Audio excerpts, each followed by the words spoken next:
આગળ વાત કરીએ વિશ્વની, તો સુશ્રી ક્રિસ્ટીના કોચ અવકાશ સંશોધન માટે એક મહત્વપૂર્ણ ક્ષણની અંદર અવકાશ યાત્રી ક્રિસ્ટીના હોમક કોચ અને ચંદ્રની પરિક્રમા કરનાર પ્રથમ મહિલા તરીકે જાહેર કરવામાં આવ્યા છે. આગળ વાત કરીએ સુશ્રી યુએસ સ્પેસ એજન્સી નાસાએ જાહેરાત કરી છે જ્યારે 4 મનુષ્યો ચંદ્રની આસપાસની સફર માટે ઓરિયન અવકાશની અંદર સવાર થશે જ્યારે ક્રિસ્ટીના કોચ મિશનની અંદર નિષ્ણાત હશે.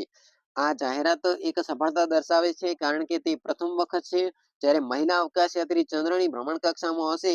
નોંધનીય છે કે ક્રિસ્ટીના કોચ 2013 ની અંદર નાસામાં જોડાયા હતા અને 59, 60 અને 61 અભિયાન માટે ઇન્ટરનેશનલ સ્પેસ સ્ટેશન પર ફ્લાઇટ એન્જિનિયરિંગ તરીકે સેવા આપી હતી.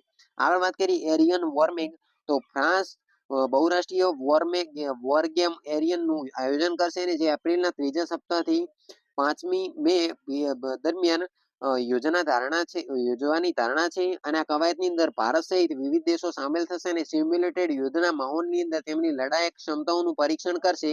આ કવાયતનો ઉદ્દેશ સહભાગી દેશોની હવાઈ દળોની સજ્જતા અને બહુરાષ્ટ્રીય વાતાવરણની અંદર કામ કરવાની તેમની ક્ષમતાને ચકાસવાનો છે. આગળ વાત કરીએ યુએસ ફિલિપાઇન્સ સંયુક્ત લશ્કરી કવાયત બાલિકાતન વિશે. તાજેતરની અંદર યુએસ ફિલિપાઇન્સે તેમની વાર્ષિક બાલિકાતન સૈન્ય કવાયત શરૂ કરી હતી અને તેનો ઉદ્દેશ ઇન્ડો પેસિફિક ક્ષેત્રની અંદર જોખમોનો સંયુક્ત રીતે જવાબ આપવાની સંબંધિત સેનાઓની ક્ષમતામાં સુધારો કરવાનો છે. અને આ કવાયત સૌપ્રથમ વર્ષ 1991 ની અંદર હાથ ધરવામાં આવી હતી અને બાલિકાતનનો અર્થ થાય છે હવાથી હવા.